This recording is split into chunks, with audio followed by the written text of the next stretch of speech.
இயேசு கிறிஸ்துவில் மிகவும் பிரியமான அன்பு சகோதர சகோதரிகளே, உங்கள் யாவருக்கும் இனிய இயேசு கிறிஸ்துவின் நாமத்தில் வாழ்த்துக்கள். என்னை அறிந்தவர்களுக்கு என்னை பற்றி தெரியும், என்னை பற்றி அறியாதவர்களுக்கு நான் கிளின்டன். நான் கத்தோலிக்க திருச்சபையை சார்ந்தவன்.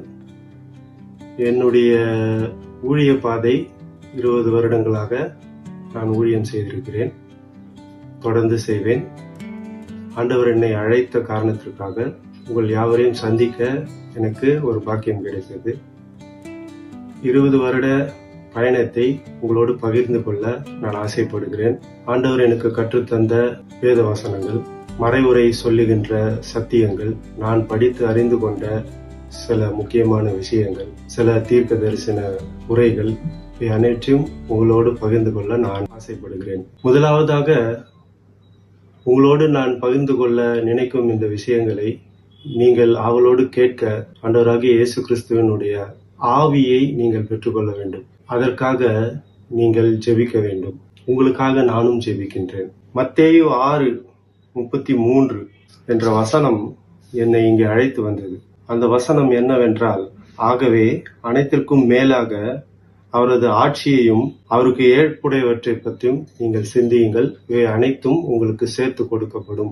இந்த வசனம்தான் என்னை இந்த ஊழியத்திற்கு அழைத்து வந்தது. இந்த வசனத்திற்கு ஏற்ப ஏசாயா புத்தகம் 61 சொல்லுகின்ற அனைத்து விஷயங்களும் ஆண்டவருடைய இறை ராஜ்யம். ஆகவே இந்த இறை ராஜ்யத்தை பற்றி சிந்திக்கவும் அவற்றை பற்றி நீங்கள் அறிந்து கொள்ளவும் நான் பிரயாசப்படுகிறேன். ஆகவே உங்களை நான் வாரந்தோறும் ஞாயிற்றுக்கிழமைகளிலும் சனி வாரங்களும் உங்களை சந்திப்பேன். நீங்களும் இந்த சேனலை சப்ஸ்கிரைப் செய்து லைக் செய்து உங்கள் குடும்பத்தாரோடும் உற்றார் உறவினரோடும் பிற மத சபையினரோடும் பிற நண்பர்களோடும் நீங்கள் பகிர்ந்து கொள்ள நான் விரும்புகிறேன். ஆகவே இந்த வசனத்தை இந்த வாரம் நீங்கள் படித்து அதனுடைய ஆழமான சிந்தனையை நீங்கள் அறிந்து கொள்ள கிருபை பாராட்ட வேண்டுமாய் இறைவனிடம் மன்றாடுவோம். எங்களை எல்லாம் நேசிக்கின்ற அன்பு தகப்பனே, இந்த காலை பொழுதிற்காக உமக்கு நன்றி செலுத்துகிறோம். இந்த நாள் முழுவதும் எங்களை பாதுகாத்து வழி நடத்துகின்றீர். ஆண்டவராகிய கர்த்தாவே, இந்த நாளிலே கூட இதோ உமது வசனத்தை நான் எடுத்து உரைத்து நிற்கின்றேன். இந்த வசனமானது கேட்கும் செவியுடையவர்களுடைய செவிகளிலே சென்று அவர்களுக்கு எல்லா நன்மைகளையும் பயக்க நீர் கிருபை பாராட்ட வேண்டுமாய் செல்கிறீர்.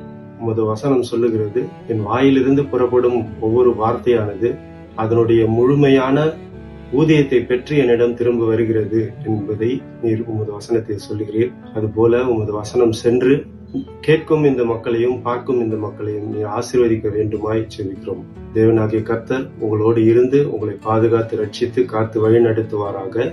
ஆமென்.